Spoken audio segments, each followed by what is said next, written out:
मुख्यमंत्री माझी लाडकी बहीण योजना यासाठी तुमचे बँक खाते आधार संलग्न म्हणजेच आधार सीडिंग कसे करावे हे जाणून घेऊया।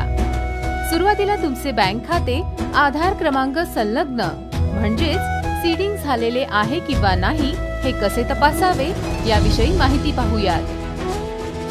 सर्वप्रथम uidai.gov.in या संकेतस्थळावर जाऊन मराठी भाषा निवडा। डाव्या बाजूला वरील कोपऱ्यात असणाऱ्या 3 आडव्या रेषांवर क्लिक करा। उघडलेल्या मेनूतील प्रथम पर्याय माझा आधार यावर क्लिक करा। क्लिक केल्यानंतर एक ड्रॉप डाउन मेनू येईल, त्यातील 3ऱ्या क्रमांकाचा पर्याय आधार सेवा निवडा। उपलब्ध पर्यायांपैकी 6व्या क्रमांकाचा पर्याय आधार लिंकिंग स्थिती यावर क्लिक करा। नवीन उघडणाऱ्या विंडोमध्ये असलेल्या लॉग इन या पर्यायावर क्लिक करावे। आपला आधार क्रमांक टाकून त्याखाली दिलेला कॅप्चा टाकावा आणि लॉग इन विथ OTP या पर्यायावर क्लिक करावे। तुमच्या आधार क्रमांकाशी संलग्न असलेल्या मोबाईल क्रमांकावर OTP येईल। आलेला OTP टाकून लॉग इन या पर्यायावर क्लिक करावे। लॉग इन झाल्यानंतर सर्व्हिसेस मधील 5व्या क्रमांकाचा पर्याय बँक सीडिंग स्टेटस वर क्लिक करावे।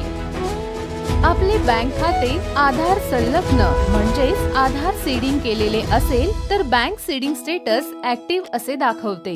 जर आपले बँक खाते आधार संलग्न केलेले नसेल तर बँक सीडिंग स्टेटस इनऍक्टिव्ह असे स्टेटस दाखवते। आपल्या आधार संलग्नतेचे स्टेटस इनऍक्टिव्ह असेल तर आपले बँक खाते आधार संलग्न कसे करावे याबद्दल आता आपण जाणून घेऊयात। प्रथम आपण ऑफलाईन पद्धत समजून घेऊया। आपले खाते ज्या बँकेत असेल त्या बँकेत जाऊन आधार संलग्न म्हणजेच आधार सीडिंग साठी असलेला फॉर्म मागून घ्या।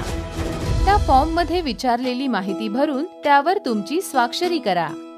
तुमच्या आधार कार्ड आणि पॅन कार्डची एक प्रत स्वयं साक्षांकित करून अर्जासोबत जोडा। संपूर्ण भरलेला अर्ज तुमच्या बँकेत जमा करा। 2-3 दिवसांनंतर तुमच्या बँकेकडून तुमचे खाते आधार संलग्न झाल्याची खात्री करून घ्या। आता आपण ऑनलाईन पद्धत समजून घेऊया।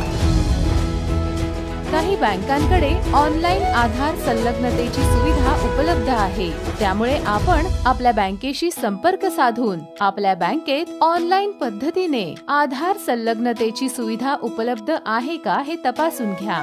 अशी सुविधा उपलब्ध असेल तर बँक कर्मचारी किंवा अधिकारी यांच्या मार्गदर्शनाखाली ऑनलाईन पद्धतीने पुढील कार्यवाही करावी। धन्यवाद।